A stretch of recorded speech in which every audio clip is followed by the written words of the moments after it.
Исламдағы ең мөһим һәм ең бөйөк һорауларҙың береһе ул ихласлыҡ. Ихлас һәм эскерһеҙ күңелдән тик үҙенә генә ғибәҙәт ҡылһындар өсөн яралтҡан да инде беҙҙе Аллаһы Тәғәлә. Ни өсөн был һорауға йыш-йыш ҡына әйләнеп ҡайтабыҙ? Сөнки ихласлыҡ беҙҙең күҙгә күренеп йылдан-йыл өммәтебеҙҙән аҙлаша бара. Һеҙ һуңғы йылдарҙа берәйһенең Ҡөрьән уҡып ултырған сағында йөрәге ярылып үлгәнен, йәки имамдың намаҙ уҡыған сағында ниндәйҙер аятҡа барып терәлеп, иҫен юғалтып ҡалағанын ишеткәнегеҙ бармы? Юҡ, әлбиттә. Ә бит бындай осраҡтар беҙҙең тәүге быуым мосолмандарында ғәҙәти хәл кеүек булған. Йөрәктәрҙән ихласлыҡтың алыҫлашыу ул ысында бик ҡурҡыныс күренеш. Сөнки ихласлыҡ ҡына бар ғәмәлдәрҙе лә һаҡлап ҡала ала. Ихласлыҡ ҡына ҡиәмәт көнөндә файҙа килтерә ала. Кемдең йөрәгендә ихласлығы көслөрәк, Аллаһы Тәғәләгә лә ул кеше яҡыныраҡ булыр. Тышҡы яҡтан беҙҙең күҙгә бер үк булып күренгән ғәмәлдәрҙең, намаҙ булһынмы ул, ураҙамы, саҙаҡамы, эске яҡтан айырмаһы ер менән күк араһында айырма кеүек булыуы мөмкин. Сәбәбе ихласлыҡта. Кемдер Аллаһ ризалығы өсөн ҡыла, кемдер башҡа сәбәптәр менән. Шунда мына йәмәғәт намаҙына йыйылған ваҡытта үҙегеҙҙең ҡылған ғәмәлдәрегеҙгә бигерәк тә иғтибарлы булыр кәрәк. Һинең бында йәмәғәт алдында ҡылған намаҙың өйөңдә бер кем дә күрмәгән саҡта ҡылған намаҙыңдан бер нәмәһе менән дә айырылырға тейеш түгел. Әгәр һин кешеләрҙең кемдеңдер ҡарашын тойоп намаҙыңды матурлай башлаһаң, йөрәгеңдән ихласлыҡ ҡасыр. Изге ғәмәлең бәләгә әйләнер. Сөнки Аллаһ Тәғәлә үҙенә тиң итеп башҡа заттарға ҡылынған ғәмәлдәрҙе бер ҡасан да ҡабул итмәй.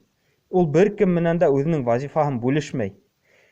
Әгәр бындай ғәмәлдәрең менән Аллаһ ҡаршыһына барһаң, Аллаһ Тәғәлә һиңә: был ғәмәлде һин минең ризалыҡ өсөн генә түгел, фәлән кеше күрһен өсөн, фәлән кеше ҡалай тәҡүәле тип әйтһен өсөн, фәлән кеше ҡалай ихлас тип уйлаһын өсөн ҡылдың, ти. Бар хәҙер шуларҙан әжерен һорап ҡара, ә мин бер кем менән дә бүлешмәйем, тип әйтәсәк. Аллаһ Тәғәлә ғәмәлдәрҙе бер кем менән дә бүлешмәй. Уның бер ниндәй ҙә компаньоны юҡ. Уға тиң бер ни ҙә юҡ.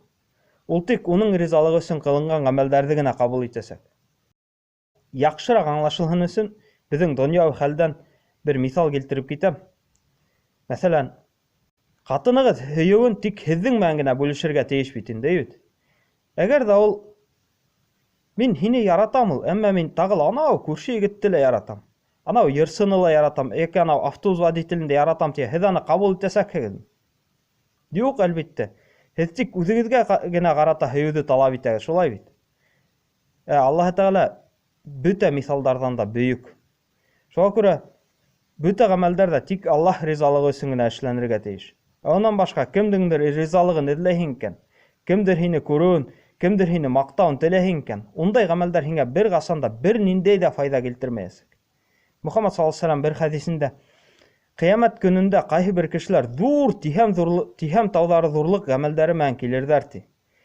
Әммә Аллаһы Тәғәлә уларҙы саң туҙаны һымаҡ туҙҙырып ташлар. Шул ваҡыт сәхәбәләр ҡурҡып: эй Аллаһ Рәсүле, кемдәр улар? Беҙ белмәйсә улар рәтенә баҫып ҡуймайыҡ, тигәстәр, ул нимә, ти? Улар һеҙҙең кеүек кешеләр, ти. Һеҙҙең кеүек намаҙ уҡыйҙар, ти. Һеҙҙең кеүек ураҙа тоталар, һеҙҙең кеүек төндә тәһәджүдтә торалар.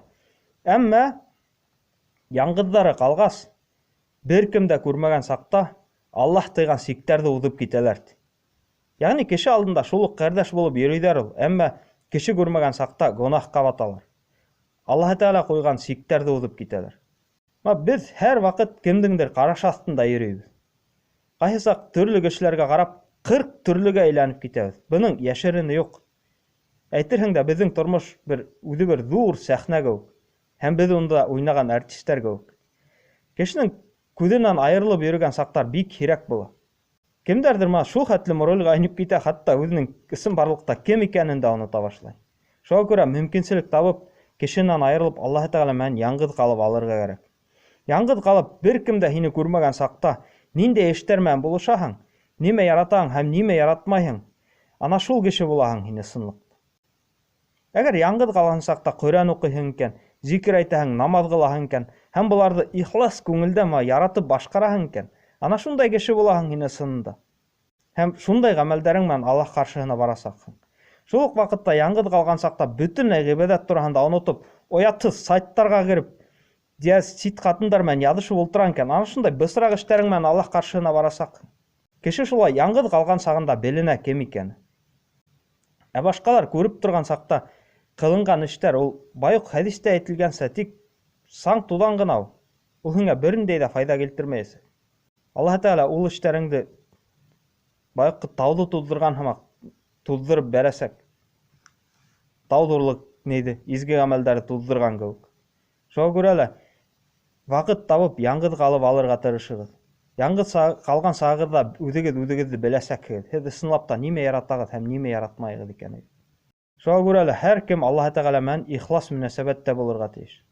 Кемдер күреп торған саҡта ҡылынған изге ғәмәлдәре яңғыҙ ҡалған саҡтағы ғәмәлдәре менән бер нәмәһе менән дә айырылырға тейеш түгел. Аллаһ ризалығы өсөн ҡылаң икән, уны башҡа кешенең ҡарашы бер нисек тә үҙгәртергә тейеш түгел. Беҙҙең күҙгә бер үк булып күренгән ғәмәл кешене йә ожмахҡа, йә тамуҡ төбөнә төшөрөргә мөмкин. Сәбәбе ихласлыҡта. Әгәр кеше ихлас йөрәктән тик Аллаһ ризалығы өсөн генә ҡыла икән, ул ожмах әһеленән. Әгәр йөрәгендә бындай хис, бындай ниәт юҡ икән, тамуҡ утына төшәсәк. Әш-Шафи әл-Асбахи һөйләүенсә, бер хәдис: мин Мәдинә ҡалаһына килеп Абу Һурайраны эҙләп табып алдым. Уны урам уртаһында халыҡ уратып алған ине. Мин көс-хәл менән уға яҡынланым да: «Эй Абу Һурайра, мин һинән Аллаһ ризалығы өсөн үтенәм. Миңә Аллаһ Рәсүленең тик үҙенән генә ишеткән хәдисте һөйлә әле», тинем. Быны ишеткәс тә Абу Һурайра илап ебәрҙе. «Аллаһ менән ант итәм, мин һиңә һис шикһеҙ ул хәдисте һөйләйәсәкмен», тине. Һәм тағы ла нығыраҡ илай башланы. Һәм башын ҡалҡытты ла: «Аллаһ менән ант итәм, мин һиңә һис шикһеҙ ул хәдисте һөйләйәсәкмен».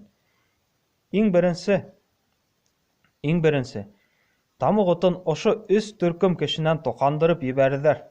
Һәм беҙ ҡурҡып: «О Аллаһ Рәсүле, кемдәр улар?» тип һораныҡ. Беренсе, ғилем эйәһе. Аллаһ ғилем менән байытҡан ғалим. Ҡиәмәт көнөндә уны ерҙән аунатып һөрәп алып килеп Аллаһ ҡаршыһына баҫтырып ҡуясаҡтар. Аллаһ Тәғәләнән: «Мин һиңә ғилем бирмәнемме ни? Мин һиңә Ҡөрьәнде өйрәтмәнемме ни? Ә һин уның менән нимә эшләнең?» тип һорар. Мин һинең ризалығың өсөн динеңде тараттым, наҙандарға ғилем бирҙем, тыйғандан тыйылырға, ҡушҡанды үтәргә өйрәттем. Был тыштан беҙгә шулай күренгән. Әммә Аллаһ Тәғәлә эстән нимә уйлағанды, Аллаһ Тәғәлә йөрәктәрҙә ни барын белә. Һәм Аллаһ уға: «Һин алданың. Һин быны ғалим тип әйтһендәр өсөн генә эшләнең, һәм уны әйттеләр ҙә инде. Ә минең өсөн ҡылынған бер ғәмәлең дә юҡ. Ташлағыҙ уны тамуҡ утына». Икенсе итеп, йыһадта һуғышып үлгәнде килтерҙәр. Һәм Аллаһ Тәғәлә унан үҙенең күрһәткән ниғмәттәрен иҫләтеп: «Нимә эшләнең һин?» тип һорар. Мин һинең ризалығың өсөн ғүмеремде йыһадта үткәрҙем һәм шул юлда шаһит булдым. Аллаһ Тәғәлә: «Һин алдайһың. Һин быларҙы минең ризалығы өсөн түгел, ә кешеләр батыр тип әйтһендәр өсөн генә эшләнең. Һәм әйттеләр ҙә инде. Ә минән бер нәмә лә көтмә. Ташлағыҙ уны тамуҡ утына». Өсөнсө итеп, мөлкәтен күп итеп сарыф иткән йомартты килтерҙәр. Аллаһ Тәғәлә унан: «Мин һиңә күпме байлыҡ бирҙем. Мин һине хужа итеп ҡуйҙым. Нимә эшләнең һин?» Мин меҫкендәргә ярҙам иттем, етемдәрҙе туйындырҙым, ярлыны кейендерҙем һәм саҙаҡа өләшмәҫлек бер ерҙә ҡалдырманым тиһә, Аллаһ Тәғәлә уға: «Һин алдайһың», тиер. Һин быларҙың барыһын да йомарт тип әйтһендәр өсөн генә эшләнең һәм был исемде донъялыҡта уҡ алдың инде. Ә минән бер ни ҙә көтмә. Ташлағыҙ уны тамуҡ утына. Иғтибар итегеҙ. Әгәр һәр бер эште айырым-айырым алып ҡараһаҡ, былар донъялыҡтағы иң яҡшы эштәр. Быларҙың береһен генә ҡылған хәлдә лә кеше ожмахтың иң түрендә ултырырға тейеш ине. Кеше ғилем алған, Ҡөрьәнде, төрлө шәриғәт ҡанундарын өйрәнгән, үҙе генә өйрәнмәгән, ә быны бөтөн халыҡҡа таратҡан. Үҙ ғүмерен ошо юлда үткәргән. Үҙ ғүмерен Аллаһ һүҙен күтәреүгә бағышлаған. Ә икенсе кеше ғүмерен һуғышта үткәргән. Үҙенең, кешенең был донъялағы булған иң ҡыйбатлы нәмәһен, йәнен Аллаһ юлына биргән. Кеше йәнен һаҡлап ҡалыу өсөн бөтә юлға ла әҙер була. Әгәр йәшәү менән үлем араһына тороп ҡалһа, кеше йәнен һаҡлап ҡалыу өсөн бөтә нәмәгә лә әҙер була. Бөтә мөлкәтен, хатта яҡын кешеләрен дә һатырға мөмкин, тик үҙенең йәнен генә һаҡлап ҡалыу өсөн. Ә был шул иң ҡәҙерле нәмәһен Аллаһ юлына сарыф иткән. Бындай ғәмәл өсөн ул ожмахтың иң түрендә, Фирҙәүстәрендә урын алырға тейеш ине. Өсөнсөһө, бөтә байлығын саҙаҡа итеп таратыусы кеше. Кемгәлер ниндәй генә бай булмаһа ла, 100 һум аҡсаһын хәйер итеп биреү лә ҡыйын. Ә был кеше бөтә мөлкәтен шул юлға сарыф иткән. Ҡайҙа мәсет төҙөйҙәр, ҡайҙа мәҙрәсә төҙөйҙәр, ҡайҙа юлдар һалалар, ҡайҙа кем бәләгә ҡалған, ҡайҙа кем ас ҡалған, яланғас ҡалған. Барыһына ла мөлкәтен таратҡан, бер кемде лә ярҙамһыҙ ҡалдырмаған. Аҙағы нимә менән бөтә? Тамуҡ уты. Ә нимә өсөн? Сөнки был эштәрҙә ихласлык юҡ. Был эштәр Аллаһ ризалығы өсөн эшләнмәгән. Шуға күрә лә беҙҙең бар эштәребеҙ ҙә тик Аллаһ ризалығы өсөн генә эшләнергә тейеш. Кешеләрҙең ризалығы беҙгә бер ниндәй ҙә файҙа бирмәйәсәк. Әхирәт көнөндә киреһенсә төпкә һөрәйәсәктәр. Аллаһ Тәғәләнең асыуына ғына тейәсәктәр. Аллаһ беҙҙең тышҡы ҡиәфәтебеҙгә лә, мал-мөлкәтебеҙгә лә бер нәмәгә лә ҡарамай. Уға беҙҙең тик ихлас йөрәгебеҙ генә кәрәк.